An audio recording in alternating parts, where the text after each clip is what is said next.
नमस्कार मंडळी, माझ्या ब्लॉगमध्ये तुमचं परत एकदा स्वागत आहे। तर आज आपण बनवत आहे चटपटीत अशी भेळ, आणि ती पण एकटीने नाही बरं, नवऱ्यासोबत। मी फक्त कट करून दिलाय सगळ्या गोष्टी, आणि तुम्हाला तर आठवणच असेल आम्ही त्या दिवशी पाणीपुरी बनवली होती, त्यामधून जे साहित्य उरलं आहे त्यापासून आम्ही आज बनवलेली आहे भेळ। सो आमच्याकडे मुरमुरे, चिवडा आणि बुंदी, शेव सर्व अवेलेबल होतं। सो ते सगळं मिक्स केलंय, तुम्ही बघू शकता व्हिडिओमध्ये।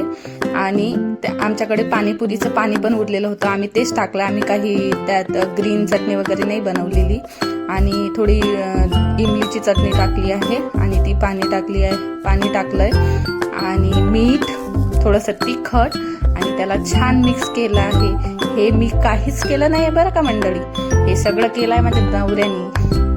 तुम्ही बघू शकता, नवऱ्याला पण कामाला लावायचं थोडंसं।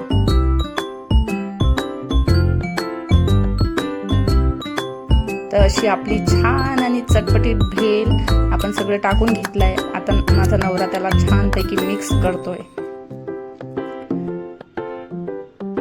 आणि मिक्स झाल्यानंतर छान आम्ही भेळ एन्जॉय केली। तुम्ही पण या भेळ एन्जॉय करायला।